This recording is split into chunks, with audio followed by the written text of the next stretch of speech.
Hello guys, तो कैसे हो आप सभी। आई होप सभी अच्छे होंगे। तो आज हम पढ़ने वाले हैं अवतल दर्पण के सामने विभिन्न दूरियों पर सभी वस्तु का प्रतिबिंब कैसा बनता है।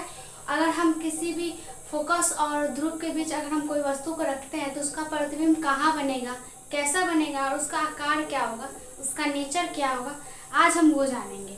तो इसमें टोटल अवतल दर्पण में टोटल 6 प्रतिबिंब मतलब 6 प्रतिबिंब बनते हैं, जिसमें से मैं सब 6 केस बनता है और 6 प्रतिबिंब बनता है। तो मैं 6 बताऊंगी और हाँ ये 6 और 4 इसका रूल होता है जो मैं पिछले वीडियो में बता चुकी हूँ। अगर आप चारों रूल्स एंड रेगुलेशन नहीं पढ़े हैं तो आप पिछली वीडियो में जाके पढ़ सकते हैं। तो आइए जानते हैं हम अपना फर्स्ट केस क्या होता है कि जब वस्तु अवतल दर्पण के फोकस और ध्रुव के बीच स्थित हो। इसको जानने से पहले मैं कुछ इंपॉर्टेंट हिंट्स बता देती हूँ। अगर कहीं भी कोई भी अवतल दर्पण में या फिर उत्तल दर्पण में रिफ्लेक्शन चैप्टर हो या फिर रिफ्लेक्शन चैप्टर हो, कहीं भी अगर P लिखा हो तो उसका मतलब ध्रुव होता है, C लिखा हो तो उसका मतलब वक्रता केंद्र होता है, F लिखा हो तो फोकस होता है और स्मॉल f लिखा हो तो फोकस दूरी होता है, PC लिखा हो तो मुख्य अक्ष होता है, AB लिखा हो तो वस्तु और A' B' लिखा हो तो वस्तु का प्रतिबिंब होता है। ठीक है, तो चलिए अब हम आगे बढ़ते हैं। तो हमारा फर्स्ट केस क्या कहता है, हमारे अवतल दर्पण में जब कोई प्रतिबिंब बनता है तो इसमें 6 केस होते हैं। तो वो 6 केस क्या होता है और हमारे फर्स्ट केस क्या कहता है, आइए जानते हैं। तो हमारा फर्स्ट केस कहता है जब वस्तु अवतल दर्पण की फोकस और ध्रुव के बीच स्थित हो।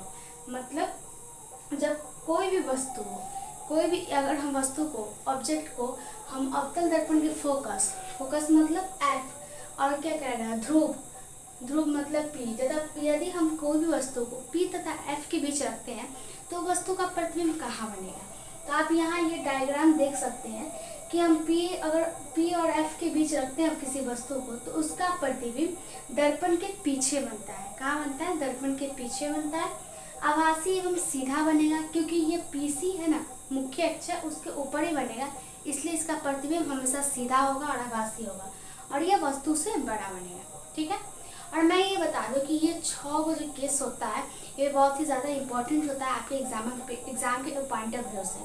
तो आपके एग्जाम में सीधे दे देगा कि अगर वस्तु P तथा F के बीच है या फिर C पे है तो वो कैसा प्रतिबिंब बनाएगा, उसका नेचर लिखिए, उसका आकार लिखिए, और ये 5 नंबर में पूछता है, तो अच्छे से पढ़िए। तो आइए हम जानते हैं केस सेकेंड क्या कहता है। जब कोई वस्तु हो और वो अवतल दर्पण के फोकस पर स्थित हो, मतलब F पर रखा गया हो, तो वो प्रतिबिंब कहाँ बनाएगा। तो F पर प्रतिबिंब रखा जाता है तो उसका प्रतिबिंब अनंत पर बनता है। मतलब देख रहे हैं ये F पर वस्तु रखा हुआ है तो ये लाइन बढ़ते जा रहा है, C से क्रॉस करके लाइन बढ़ गया और F से पास होकर ये लाइन आगे बढ़ गया। मतलब ये कहाँ बनाएगा हमें पता नहीं है, मतलब अनंत पे बनाएगा। और प्रकृति क्या होगा, वास्तविक एवं उल्टा होगा, और आकार क्या होगा, वस्तु से बड़ा होगा। मतलब कहीं अनंत पे बनाएगा तो वस्तु से बड़ा बनाएगा और वास्तविक एवं उल्टा। और मैं आपको बता दूं कि मुख्य अक्ष के अगर ऊपर बनेगा पॉजिटिव तरफ तो हमेशा आभासी एवं सीधा प्रतिबिंब देगा।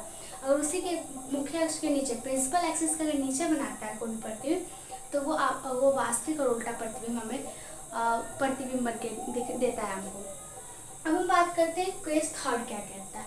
तो जब कोई भी वस्तु अवतल दर्पण के वक्रता केंद्र तथा F के बीच रखा जाता है, मतलब C तथा F के बीच रखा जाता है तो उसका प्रतिबिंब कहाँ बनता है। तो देख रहे हैं आप ये C है और ये F है, इसके बीच में हम रखें A और B हमारा वस्तु हो तो इसको हम रखें तो इसका इमेज कहाँ बनेगा, C तथा अनंत के बीच। मतलब ये हमारा C है, ये हमारा पॉइंट C है और ये अनंत, मतलब इधर कहाँ बन रहा है हमें पता नहीं है, लेकिन वो C तथा अनंत के बीच में ही बनेगा, कहीं तो बनेगा लेकिन वो C तथा अनंत के बीच बनेगा। और इसका प्रकृति क्या होगा, तो ये प्रिंसिपल एक्सिस से नीचे है तो हमेशा उल्टा बनेगा, वास्तविक उल्टा। और आकार क्या होगा, तो वस्तु से बड़ा बनेगा। और आपके एग्जाम में ऑब्जेक्टिव क्वेश्चन में भी देता है कि अगर कोई वस्तु C तथा F के बीच है तो उसका आकार कैसा है, तो ये सब पूछते रहते हैं, तो याद करते रहिएगा। अब हम आते हैं केस फोर्थ में कि जब कोई वस्तु वक्रता केंद्र पर रखा हो, मतलब C पे ही रखा हुआ हो तो वो प्रतिबिंब कहाँ बनाएगा। देखिए ये हमारा वस्तु है, A हमारा A और B सब वस्तु को दिखाते हैं। तो A वस्तु यहाँ C पे रख दिया गया है, यहाँ B होगा, यहाँ पे B होगा, क्या ना। तो A B वस्तु यहाँ पर रख दिया गया है तो इसका स्थान कहाँ है, वक्रता केंद्र पे ही है। इसका जो इमेज बनेगा वह वक्ता केंद्र पे बनेगा। मतलब सी पर कोई वस्तु को रखते हैं तो सी पर ही इमेज बनाता है। और वास्तविक एवं उल्टा बनेगा, क्योंकि वह यहाँ बनेगा, ए डैश यहाँ है ना, तो यहाँ बनेगा और प्रिंसिपल एक्सिस के नीचे बना रहा है तो हमेशा उल्टा प्रतिबिंब बनाएगा। और क्या कैसा बनेगा प्रतिबिंब, तो वस्तु का अगर पूछेगा आकार कैसा है तो प्रतिबिंब का आकार वस्तु के आकार के बराबर ही होगा। मतलब आपको मैं इसमें फोर्थ केस दिख रहा है। तो पहला केस में हो गया है कि अवतल दर्पण में फोकस पी तथा एफ के बीच रहेगा तो दर्पण के पीछे बनेगा, आभासी सीधा बनेगा और वस्तु से बड़ा बनेगा। अगर एफ पे स्थित हो वस्तु तो उसका प्रतिबिंब कैसा बनेगा भाई, तो उसका प्रतिबिंब अनंत पे बनेगा और आभासी उल्टा बनेगा, वास्तविक उल्टा बनेगा, वास्तविक उल्टा बनेगा क्योंकि प्रिंसिपल एक्सिस के नीचे है तो वास्तविक उल्टा बनेगा। और आकार क्या होगा, तो वस्तु से बड़ा होगा। अब हम बात किए थे कि यहाँ जान लेते पहले इसको, फिर सी पे है तो सी पे कोई भी वस्तु को रखते हैं तो उसका प्रतिबिंब सी पे ही बनता है, वस्तु के बराबर ही बनता है और वास्तविक और उल्टा बनता है क्योंकि वो प्रिंसिपल एक्सिस से नीचे है। अब वस्तु को हम सी तथा एफ के बीच रखेंगे तो उसका प्रतिबिंब का आकार क्या होगा, तो उसका प्रतिबिंब वस्तु से बड़ा बनेगा। कोई भी इमेज अगर कोई भी इमेज बनता है तो वो ऑब्जेक्ट से बड़ा बनेगा, ठीक है।